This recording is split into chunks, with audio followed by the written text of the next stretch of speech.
بسم الله الرحمن الرحیم. السلام علیکم ورحمت الله وبرکاته. امید د ټول ملګري به روغ او جوړ وي ان شاء الله. نن به د هدایت النحو درس نمبر 10 شروع کو ان شاء الله. متاسې بیگا په انم درس کې د کلام باره کې یو څو خبرې کړې وې او ما تاسې ته د کلام یعنی جملې د ترکیب طریقه هم پرون ښیلې وه چې ترکیب به یې څنګه کوئ. کلام تقسیم مو هم کړی و. کلام خو ابتداءً یعنی جمله په دوه قسمه ده، جمله خبریه، جمله انشائیه. بیا جمله خبریه بیا په دوه قسمه ده، جمله اسمیه، جمله فعلیه. نو هغو کې مو پرون انشاءالله پوره بحث کړی دی. نن به زه تاسې ته الباب الثاني فی بیان مقدمة الکتاب کې خبره شروع کو. عبارت به انشاءالله و اذا فرغنا من المقدمة نه یایو. نو اول به زه تاسو ته عبارت وایم. وإذا فرغنا من المقدمة فلنشرع في الأقسام الثلاثة والله الموفق والمعين. القسم الأول في الاسم وقد مر تعريفه وهو ينقسم إلى المعرب والمبني.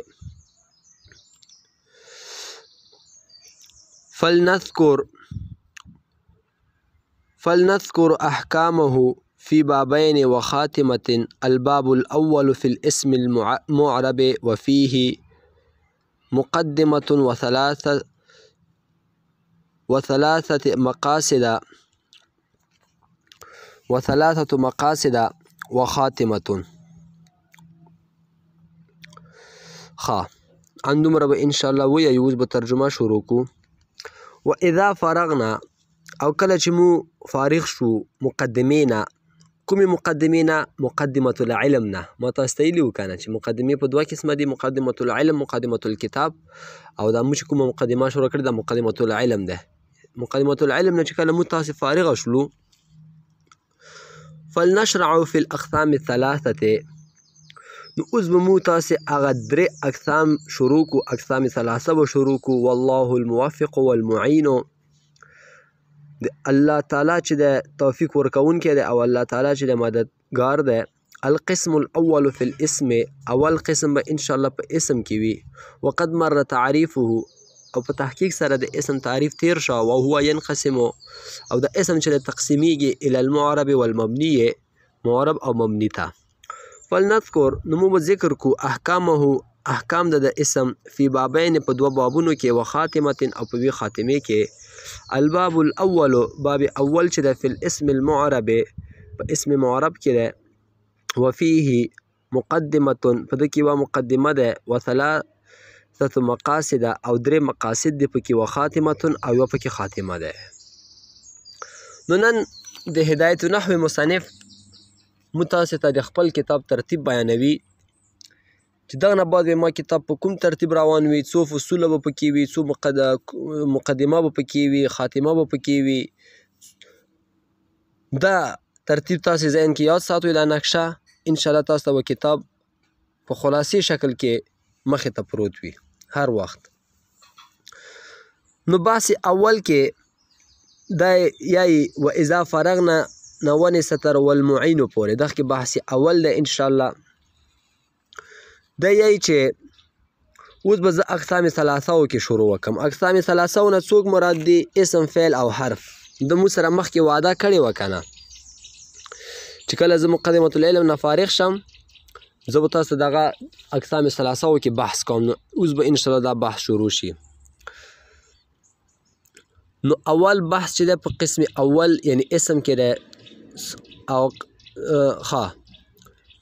د اقسامو نه مراد اول چې د اسم د قسم ثانی نه مراد فعل او قسم ثالث نه مراد حرف دی. او دا به اله یای کېږي چې د الله مدد او توفیق سره وي. که دا مصنف علیه رحمت خپله عاجزي بیانوي چې د هر څه زه کوم دا د الله په توفیق او په مدد سره کوم. نو موږ تاسې هم باید چې هر یو کار کوو اول الله نه دعا وغواړو. بحث ثاني په دغه کې چې دی هغه په وقد مر تعریفه نه دی. تاسو ته پته ده چې د اسم تعریف خو مخکې موږ ته تېر شو سره د علاماتو. بحث ثالث چې دی هغه وهو ينقسم الى المعرب والمبني نه دی تر الى آخره پورې. دلته موږ ته د اسم تقسیم کوي، خو د اسم تقسیم کوي په اعتبار د اعراب او بنا سره. ډېر خلک غلطیږي چې ورته چې د اسم څو اقسام دي، نو هغه د اسم تقسیم موږ ته شروع کړي په اعتبار د عدد سره، یا د اسم تقسیم شروع کړي په اعتبار د تذکیر او تانیث سره. نو هر کله چې تاسو نه څوک پوښتنه کوي چې د اسم څو قسمه دي، نو تاسو ورته وایئ چې په کوم اعتبار سره، ځکه د اسم خو ډېر اقسام دي، په اعتبار د اعراب او بنا سره، که په اعتبار د تذکیر او تانیث سره، که په اعتبار د عدد سره. نو انشاءالله نور اقسام هم بیا مخکې راشي. نو د اسم تقسیم کوي په اعتبار د اعراب او بنا سره، چې اسم په اعتبار د اعراب او بنا سره په دوه قسمه دی، یو معرب دی او بل مبني دی. انشاءالله دغه کې به موږ تاسې ښکلی بحث کوو مخکې څو ورځې بعد انشاءالله. ښه، بیا مخکې دی بل هغه شروع کوي فلنذکر احکامه فی بابین و خاتمتین. اوس دی مصنف علیه رحمت یایي چې دا قسم اول چې دی د اسم بیان چې کیږي ورکې، یا د دغه ټول احکام د دغه ټول تفصیل تشریح به مو انشاءالله په دریو سیزونو کې تقسیم کو.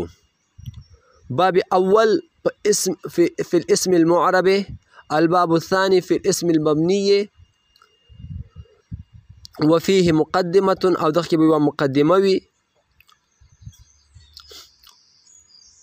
وثلاثة مقاصد وخاتمة، او بل به ورکې شی وي خاتمه به وي د اسم ټول لواحق سره. ټیک شه، نو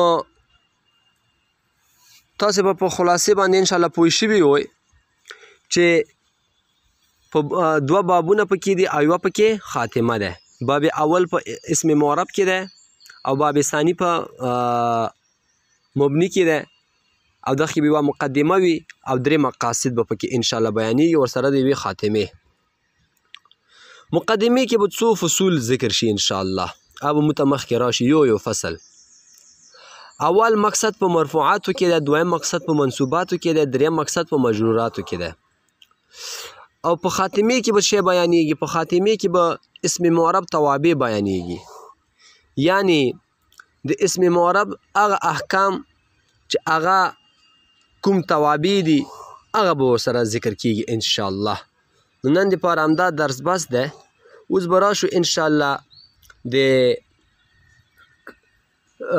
جملې فعلیې او د جملې اسمي په ترکیب کې به یو څو خبرې وکړو. پرون هم ما تاسو ته دا خبرې کړې وې، انشاءالله تاسو ته ما طریقه کار هم ښیلی وه چې څنګه به تاسې ترکیب یې کوئ. ښه، او ما ته اوسه پورې اکثرو ملګرو بلکې یو دوه ملګرو ما ته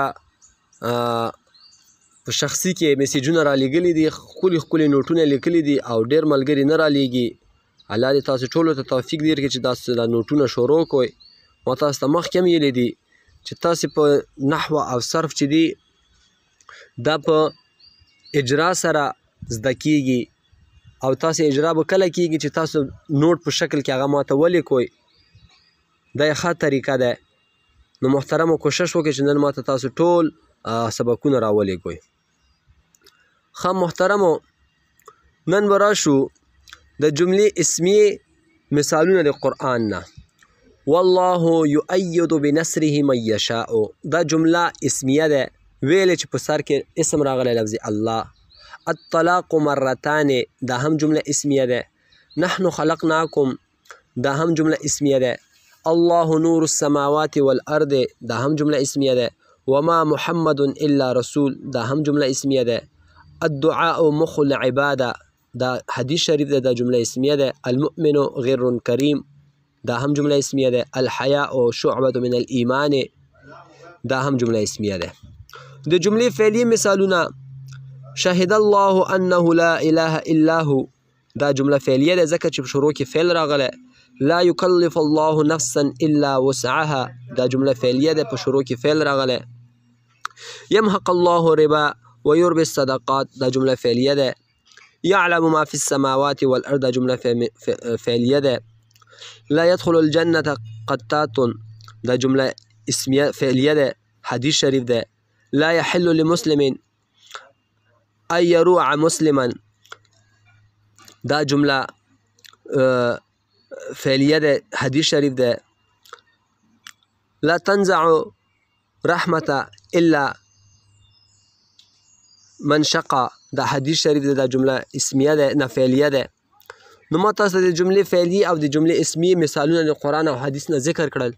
هر یو طالب العلم 15 لس مثالات د قرآن او حدیث نه ماته څه کوئ تاسو ولیکئ، تاسو به اجرا هم وشي او ستاسو په علم کې به اضافت هم راشي انشاءالله. نو نن دپاره همدا درس بس دی او هغه ترکیب چې چا لیکلی وي چې ما تاسو ته طریقه کار ښیلی وه هغه ماته نن راولېږئ انشاءالله او زه تاسو ته په انتظار یم. وما علینا الا البلاغ. بسم الله.